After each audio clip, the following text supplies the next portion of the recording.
And welcome back, everybody, to another episode of the always pressing PGA DFS podcast, previewing this week's PGA Tour action back in Minnesota at the 3M Classic. In order to break it all down, we joined by my co-host, as always.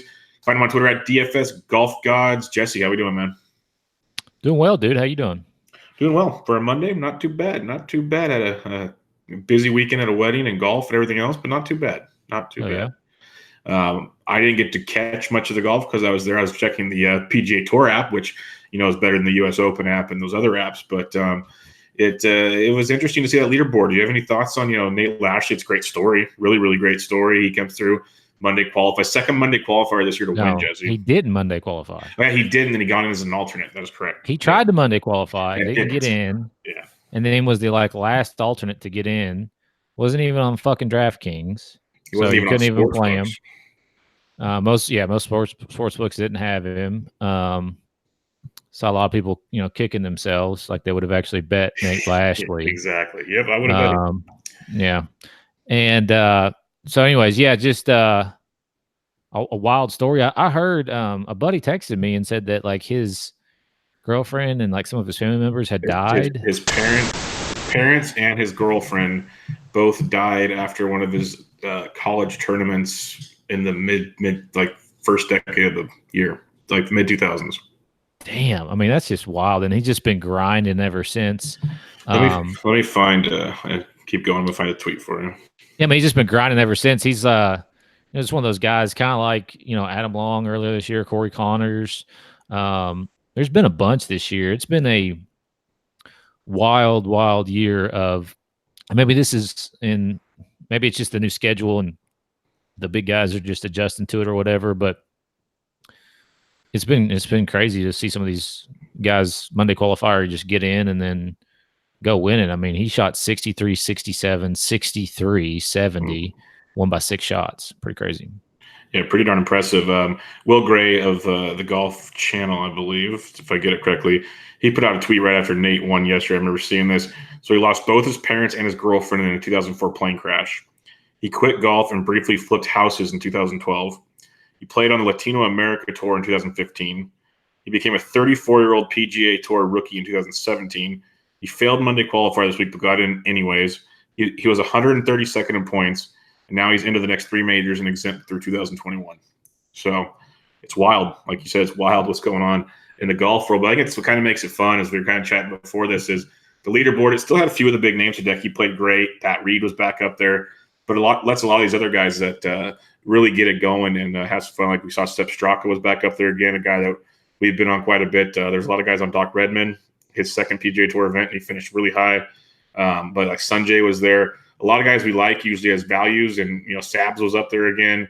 A lot of good stuff, and a lot of them will be playing again this week, and we'll kind of have, I think, similar approaches there without the course history. But it was fun. Like we were kind of chatting. I don't mind seeing Birdie Fest from time to time. It sucks when it's, like you said, back-to-back weeks, but I don't mind it as we're ramping up for the British Open. So, one more week of it, maybe a little bit of the John Deere, and then we'll head across the pond, as they say.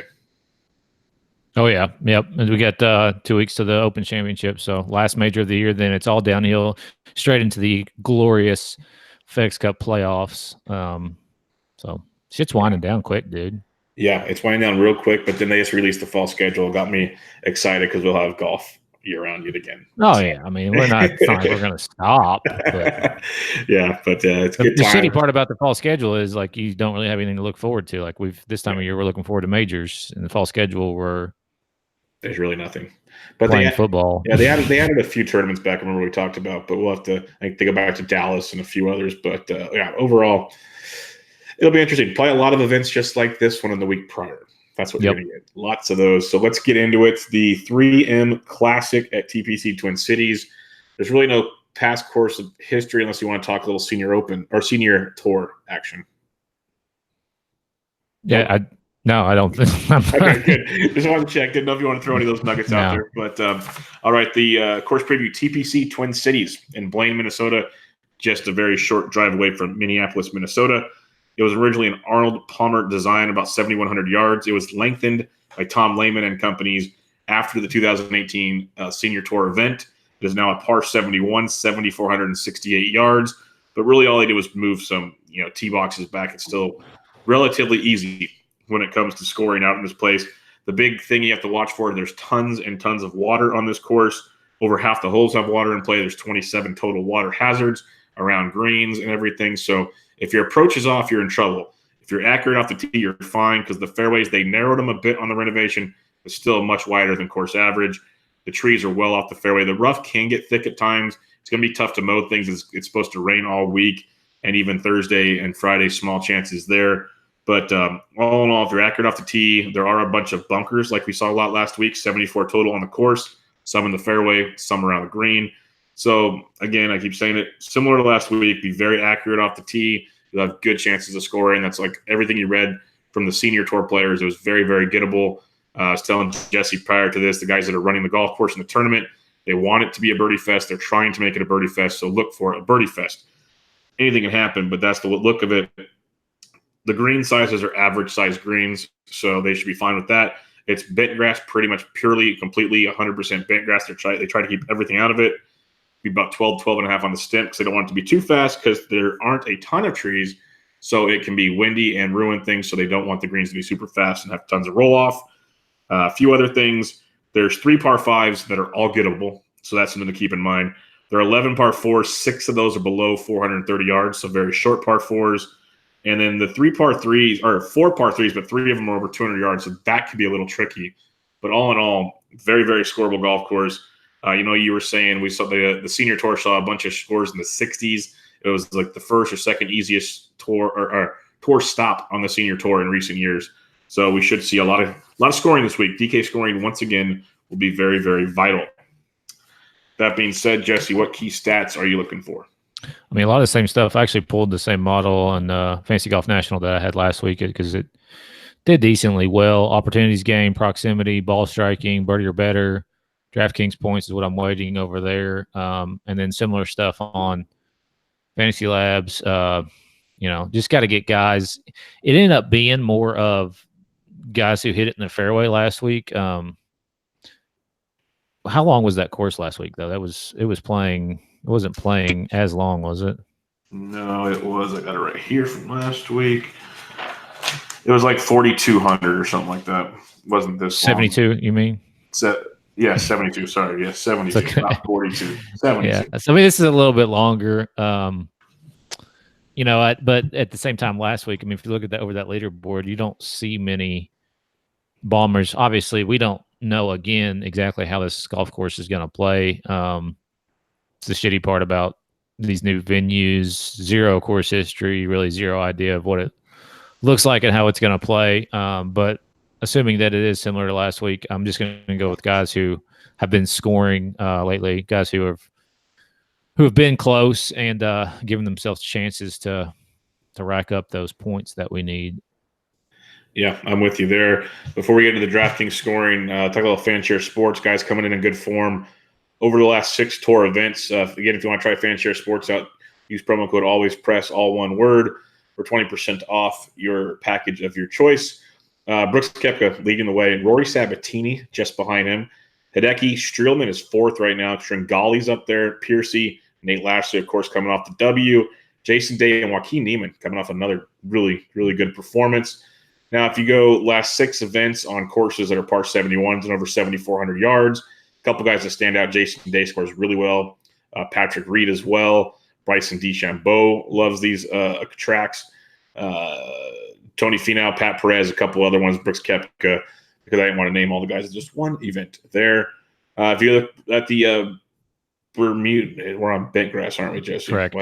Yeah. Let me change that real quick. Bent grass greens over the last 6 events.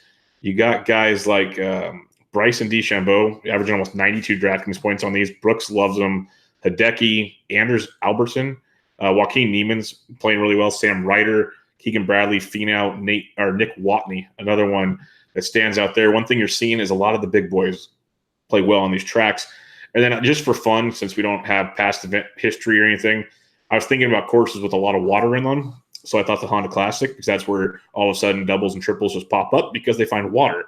And I was just looking for fun to see how the finish is there this year compared to guys in the Tour. Keith Mitchell, Brooks Koepka, Wyndham Clark, Lucas Glover, K.H. Lee, Michael Thompson, Ryan Armour, Scott Brown, and Taylor Gooch kind of led the way there on DraftKings scoring. So it's kind of a mess, just like last week.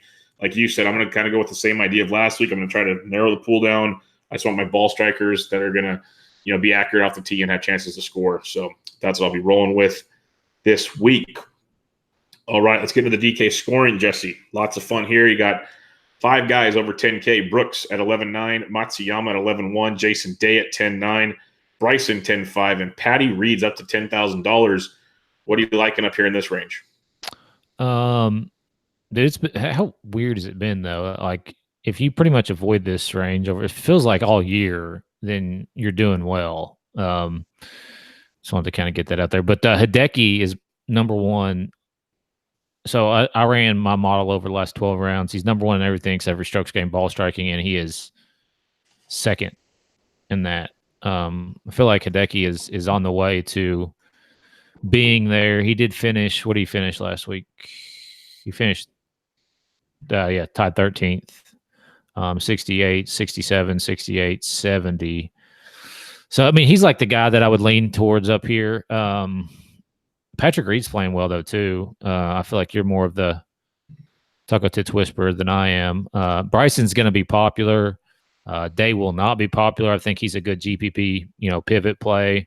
And you just never know about Brooks. I fully expected last week. We didn't really talk about some of the wild shit that went on last week, but DJ missed the cut last week, right?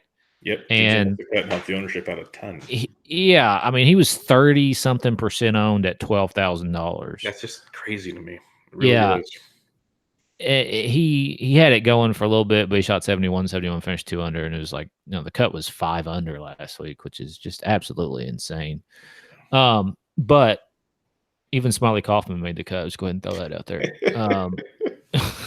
The guy was like close to the lead. He shot 80 on Saturday too. Smiley Kaufman. He went full Smiley on Saturday. God bless Smiley. Didn't he have a hole in one last week too? I don't know about that. I didn't see that, but he turned it around with the 69 on Sunday, and so good for him. I'm glad he made the cut. But I want no part of.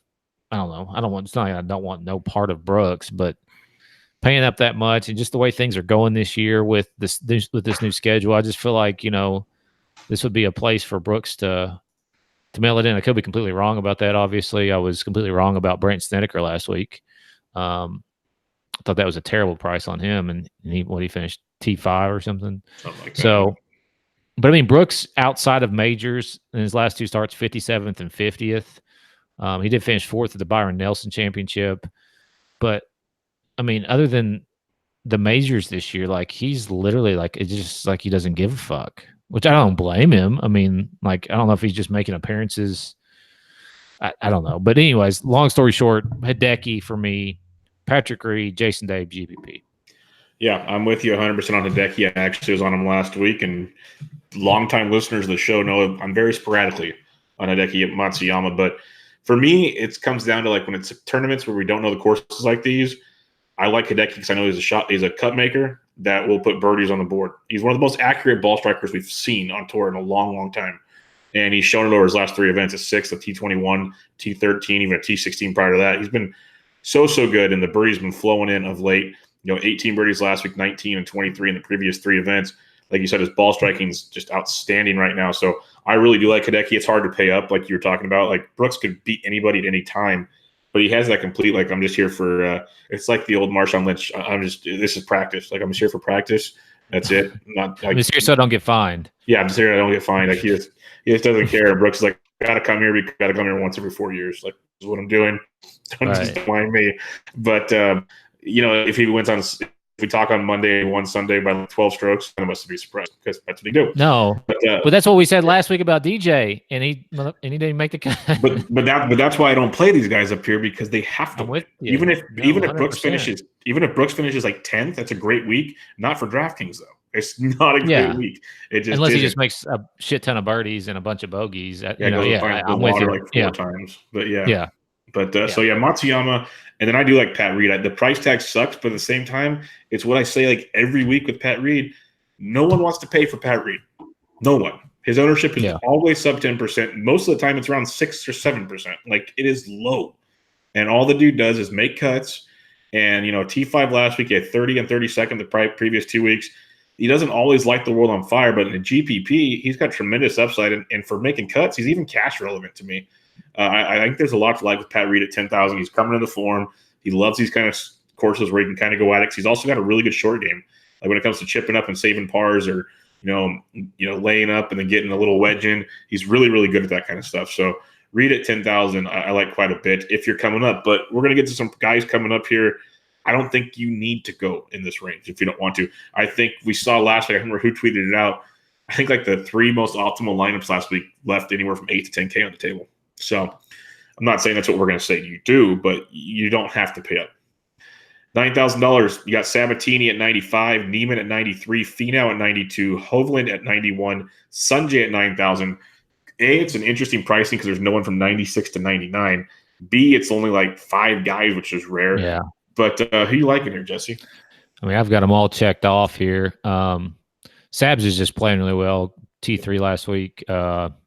He's in a groove. He's been playing solid all week. I tweeted out something earlier today, though, and I mean, like if I would have told you, like, let's say we were doing our season preview, we talked about Tony Finau quite a bit, yes, and about how he thought he was going to have a great year. And if I told you that Rory Sabatini and Joaquin Neiman were going to be higher priced at any point during the year, what would you have told me?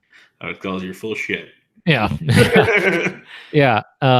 So it's wild that Finau is at $9,200. I do think that creates a very chalky Finau. Yes. Now that could go one of two ways. He's going to get a lot of tags on FanShare, I do believe, and he's probably going to be projected to be high owned. And it's either going to go where he is super high owned, everybody's playing him, or he's, people have forgot about him and he's sub 20%. But I don't see any way that he's not above 10 minimum. And between 10 and 20 would be fine with me. He's a GPP play only. 3 straight miscuts for him, but since last year at the Players Championship which was in May, so he was sub 10% there, and then the last time that he was sub 10% or the next time he was sub 10% was the U.S. Open, 2 weeks ago, 3 weeks ago, whatever, where he was 9% owned. But even after that, the Travelers, he was 18% owned. He was 19% owned at the Memorial. I mean, people just lay on Tony because he's got the upside. We know he can make birdies. Can he fucking figure out whatever the hell is going on with him? That's the question. 3 straight miscuts. I don't know the last time he missed. I'm going back to 2015. So the last time he missed 3 or more miscuts in a row was 2016. And that was, the Valspar, Honda Classic, Northern Trust, and Phoenix Open. And he turned around to API and finished 43rd and then won the week after in Puerto Rico. So, yeah, that was 30 years ago at this point. But long story short on Tony, I think he's, GPP play. But again, he's going to be chalky. So do you want to play him? That's up to you. Hovland, I think, is totally fine. M is totally fine. Neiman's totally fine. I mean, my favorite play here is Sabatini, and I hope that everybody is gravitating to those next 4. I think they will be pretty popular, and a lot of lineups will start there with 1 or 2 of those guys. So, Sabs is the guy for me in this range if I'm going to narrow it down. Yeah, I'm 100% with you on Sabs. Big fan for those that are new to the show. This is my boy, one of my boys. I'll say that much. But, T5 or better in 3 of his last 5 events. T3 last week at Rocket Mortgage. A lot to like here with Sabatini coming into this tournament. Of course, it fits his game. Should, if what I'm reading correctly, should fit his game very, very well. I think Joaquin Neiman's a great play as well. I liked him last week. He's really starting to show things. Ball strikers paradise like this. He can score in bunches. 22 birdies last week, 17 the week before. Back-to-back T5s. I think he's starting to find that groove, and he might sneak through here sooner than later. So 93 for Neiman's good. Finau and Hovland, I think, are going to be the chalk, like big chalk. Like, I like Hovland a ton. I've talked about him ever since I've watched him at the Open. The kid is really good. But A, what he did on Sunday to just kind of torch the course and finish so high, and B, he's the talk of the town right now. He's like the new Panda, except he can actually golf. So Hovland, I think Hovland and Finau go very, very chalky, and hopefully at least Sabatini, Neiman. And Sanjay's another guy, big ball striker, big time birdie maker. He has 14 or more birdies made in 4 straight events. It's a lot to like there. He scored 80 or more DraftKings points in 3 straight weeks, all on pretty good, birdie fest type events. So I don't mind him either at 9,000. I'd hope he was a little cheaper. I think that'll lower his ownership. So Sabatini, Neiman, M, I like quite a bit at this price point. $8,000. I got Streelman at 89. Keegan Bradley, 88 below some of those names is pretty surprising too. Ryan Moore at 87. Naw at 86. Mickelson at 85. Wow. CH3 84. Lashley 83. Piercy 82. Hadwin 81. Berger 8,000. And Brian Harmon at 8,000. What are you looking at here, Jesse? I'd start with Streelman and Bradley. Streelman, what did he end up finishing last week? It fell apart on the week, like 35th. Yeah, so he shot 1 over on Sunday, 73. Shot 11 under for the week, 66, 70, 68, 73. I don't mind. I think Streelman is a fine. I mean, even cash play. Keegan as well. I mean, Keegan was there at the Travelers. He's been basically made cut, miscut, made cut, miscut ever since the Players Championship. So he's more sketch in my opinion. You tell me about Kevin Na. I'll leave that one up to you. Charles Howell, man, he started off really hot. He had 2 eagles in his first round on Thursday morning. Very lackluster weekend. Shot 65, 67, 71, 74 last week. But I don't mind Chuck on this track again. It seems like he's found something. So I would go back to him at 8,400. Hadwin at 81 is fine too. And then, I mean, shit. I mean, I can't not. You know what I mean? Like at this point, we have talked about him. He's not gotten there for us yet, but Berger at 8,000 again, especially in this field. I'll take that all day. Yeah, Streelman's a guy I can definitely get behind at 89. The reasons we liked him so much last week, coming in really good form, ball striking it beautifully, putting birdies up there. There is a lot to like there. Streelman, he's talked about some of the fan share stuff as well. So $8,900, I like him quite a bit. Kevin Na, I don't mind. He's coming in kind of weird form. Missed the cut at the U.S. Open, won the Charles Schwab, missed the cut at the PGA, so he missed the back-to-back majors. Outside of the majors, though, he won a T35, a 10th, a 46th, and then so 46 was a major too. So the last 3 non-majors, first, 35th, and 10th. So he plays really well. His iron game is very, very solid. I don't mind Kevin Na in a field like this. I think there's some upside there at $8,600. CH3, I completely agree, to 84. He's kind of fell apart there a bit, but he's worth a look. And Adam Hadwin, he's kind of like a cheaper Streelman to me. Really good ball striker, can take advantage of courses like this where he's got to, avoid the hazards and just keep it in the fairways. He seems to do well at events like this where bombers aren't the only ones that succeed. Is what I'm trying to say. So a guy like Hadwin, 81 is very intriguing. But for me, Streelman, Na, CH3, Hadwin in this area. I'd probably, Hadwin probably the 4th out of those 4, but all pretty solid plays in this range. 7,500 and above, Jesse, where are you going? I'll start with Malnati. You mentioned him last week. I totally forgot to play him. Like, really wanted to seriously punch myself early on, and where did he end up finishing? Finished well. I think it was 13th, T29. Yeah, because he 2 overed on Sunday. All right, so not a very good finish, but he's playing really good golf too. Another similar type of event. I'd go back to him at 7,800. Duffner at 77. He ranks high on my model over the last 24 rounds. Not so much, a little bit lower on the last 12, but just he's hitting the ball really well at this point. 15th in opportunities gained, 11th in ball striking, and 21st in DraftKings points gained in this field. So don't mind him. And then Tringali, man, I didn't play him enough last week, and it was really tilty because he was on my DJ lineup. I made a DJ Hideki lineup with a lot of those super low, guys below 6,000 or 7,000, and of course DJ misses the cut of all people and pretty much sinks that one. So Cameron there, and then Sepp Straka and Cameron Champ at 7,500. I don't think that those guys will be your under the radar sleeper type of guys, but they're playing really, really good golf right now, especially Sepp. I mean, Cameron Champ, dude. I know you saw his round on like what he was doing on Friday. Yes. Yes, I you got a mean, text message from me. goodness Yes. gracious, What he did you was see? going low. Had a terrible round on Yeah, did you Saturday. see what he did on Saturday? What did he I shoot? saw this highlight. I didn't know his number, but you see, I'm 75. pretty sure it was him. I could be wrong.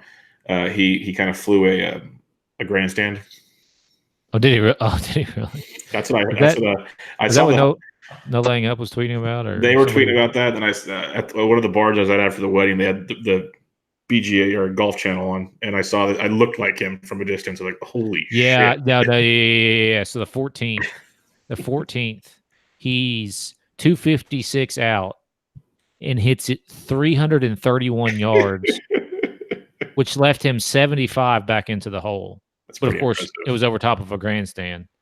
That's Which impressive. don't get me started on grandstands. Yeah, And the no laying up guys are the same way. Like they're like, if you hit it there, you should just have to play it, no yep. matter what's in your way. I mean, Or you hit it they're 331 yards. You hit it 75 yards over the green. yeah. Like, what the fuck? That's your own mess up. That's your How problem. do you Figure it do out. that? He had to hit the cart path or something. I mean, that's wild. It's pretty Um, impressive.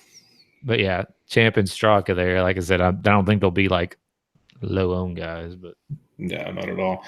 For me, I will go back to my boy at the week off, Colin Morikawa.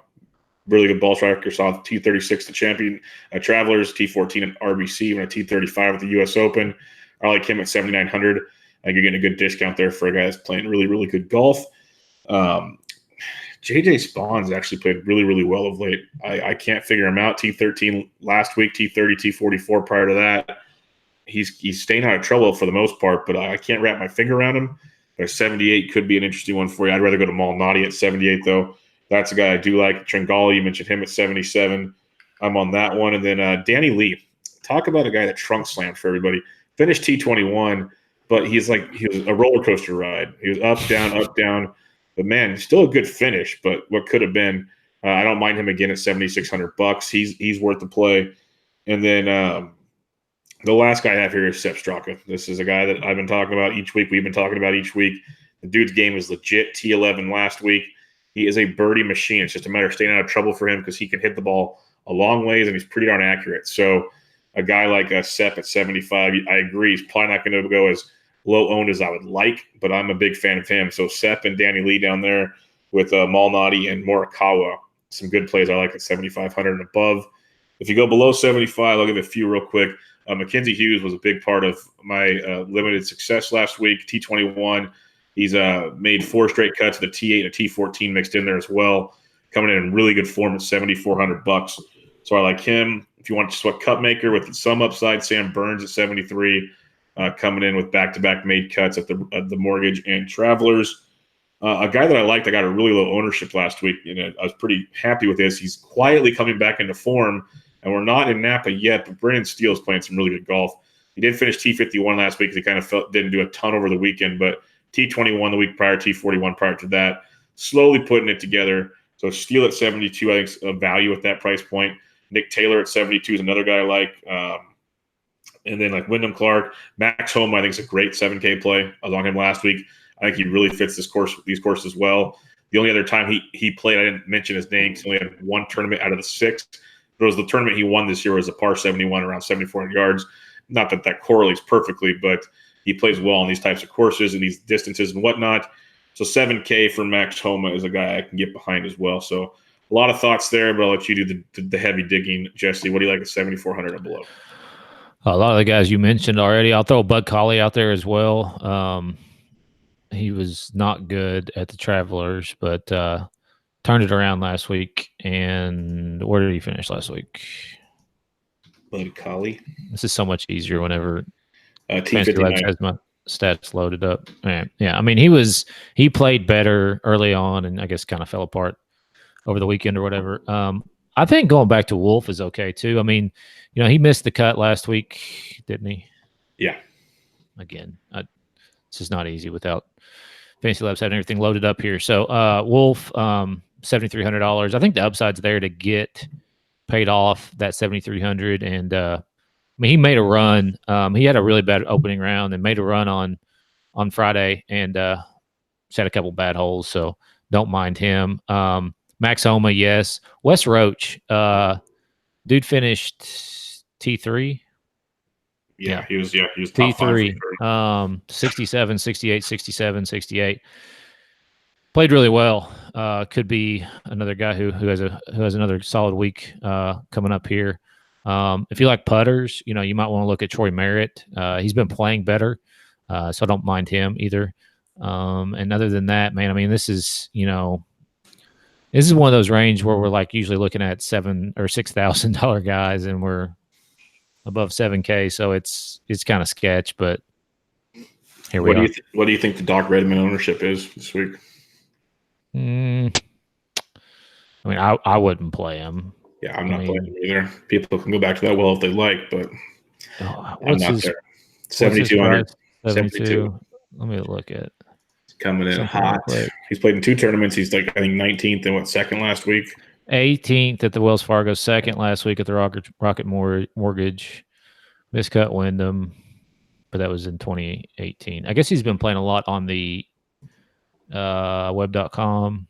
Yeah, I mean, he missed the cut at the Dormy Network Classic, the Wyndham in 2018. Has he just not been? Where's he been playing since? I don't know. That's why when people were talking about him, I'm like, okay. On Labs, he's got, I mean, a big gap between the Dormy Classic, which was in April of 2019, and then the Wyndham Championship, which was in August of 2018. So I don't know if he's been injured or what he's been doing. I did read somewhere last week, somebody had tweeted out some kind of caddy network or something like that, and they were just some caddies who were anonymous were throwing out picks, and somebody mentioned Redman on that. Interesting. Yeah, I mean that the name is familiar to me because I've seen it before, but as far as like what he's been doing, I don't know. So yeah, I mean, if you want to go back to that, well, I guess it's fine, but I'd rather not if everybody's gonna be jumping on board. It's kind of one thing. I think he'll be much more popular this week. I'll take $7,200 Brennan Steele at the same price. Yeah, Max home at 7,000 can be stuff like that. That's kind of my thoughts. You. All right, 6K range. There's actually a few okay options here. What are you looking at? I would go back to a couple guys here. Played KH Lee last week. Yeah, I did too. Fuck. Every time he can give us hope, and then he did drown it away. I mean, he was coming off a 13th at the Travelers Championship, and then just shit the bed. I mean, couldn't make anything, dude. Couldn't even hit it close to even make anything. It was a frustrating week. So I like a bounce back for him. I like a bounce back for Lebioda as well at 69. Both of those guys missed the cut last week, but here we are below 7,000. So, and then Zach Suscher, he missed the cut too, didn't he? Did he play last week? He did play last week. Yeah, he missed the cut. He shot 1 over. I mean, obviously before that at the Travelers, he finished second. Missed the cut at the Canadian Open, but then finished second at the Rex Hospital Open, which is a web.com event. So he's been like kind of on off. So I think this is a good week to go back to him at $6,800. Bronson Burgoon's down here. He's been playing well of late. Seen his name on leaderboards and stuff like that. Josh Teeter. I was thinking, say your boy. Come on, the dude. The dude. Yeah, I hope. Man, that's a couple of make cuts in a row for him. Straight. 4 straight. Yeah, 4 straight. So good for him. Decent finishes too for that price point. I'm glad Lee's getting paid. I'm glad he's getting paid too. Yeah, maybe he can come to your house and do it in studio this time. Yeah. I doubt it. I haven't seen him in forever, but it's because they've been grinding. Busy. They've been out there. A little busy. Yeah. So good for them. I'm glad on that. And I mean, man, I don't know. I'll defer to you. Okay, I'm with you on Lebioda and Lee. Those are 2 guys that got me last week, and I'd go back to them if you need to. I don't have any hard feelings there. I think they are still good plays in these price points. A couple others though. Ryan Armour at $6,800. Been extremely active. One of the best tee to green guys over the last few weeks. Surprisingly, T46 last week. And that's because he went 74, 72 on the weekend. Was playing great overall. Just couldn't finish strong, but still playing really good golf. So Ryan Armour at 68, don't hate that at all. Harris English, I've talked about him a ton lately. $6,600. He's not flashy, but what he's doing is making cuts quite often, and this price range is outstanding. T55 last week, not great, but he's made 8 or 9 straight cuts, 9 of his last 10. There's a lot to like there. $6,600 for a guy that just grinds out there, makes cuts, and he's one of the better putters in this field right now over the last five or six events. So something to keep in mind there on some pretty friendly greens. If you can hit some greens and regulations, and he could have a hot streak for you there and get things going. You mentioned Teeter because I figured you would, but I wrote him down just in case. The last guy I will mention, another guy that's made a handful of cuts in a row. He's $6,300. He's made 3 straight cuts. T64 last week, T80 at the Travelers, T43 at the U.S. Open. Missed the RBC Canadian at T40, T67, T65. So yeah, not sexy scoring, but at $6,300, Tom Hoge. He's a North Dakota boy, so he's up in his neck of the woods in Minnesota, real close. Minneapolis and North Dakota, they share a bridge where you can cross state lines. Since I have family over there, I know those stupid facts. But he's going to be home and have a lot of people there. He might play better than you think. He might know this course a little better than most at $6,300. So if you need an uber punt, Tom Hoge at 63 is a guy you can take a look at. All right. Let's recap it real quick, Jesse. One guy, 10K and above. Decky. I'll go Reed to make it a little different, but I think Decky's the play. 9K, give me one guy. Sabatini. Okay, I'll take M. Actually, no, I'll take Neiman. Since you have Sabs, I'll take Neiman. 8K, give me 2. Berger and Howell. I'll go Nah and Howell. I'll go Howell with Nah. 7,500 and above, give me 2. Tringale and Straka. Yeah, I'll go Straka as well, and I'll partner him up with Morikawa. 7,400 and below, give me 2. Homa and Roach. I'll go Steele and Homa. So we're a lot on the same page, which is good. Who's your top 6K punt? Suture. I'll say Ryan Armour, because out of all those 6K, I like English just to be a cut maker, but I think Armour actually has contender in him if he's playing well. Wait, Ryan Armour's 6,800. Yeah, I was talking about a second ago. Surprising. Well, I must have zoned out. I totally missed that. But that price is silly down there. He's actually playing decent golf. He's had a bad weekend. Like, he's playing good golf. I was looking at some stats earlier. He's actually tee to green, one of the top guys in this field. He's having a struggle. When he struggles big. Is what it comes down to. So, yeah, he shot 64. Opened up with a 64. Yep, pretty good. Pretty darn good. All right, if you're starting a GPP team, give me 3 guys you'd look into. So this might be a replay of last week. So just keep that in mind. If you listen weekly, you'll know exactly what I'm talking about. Sabatini,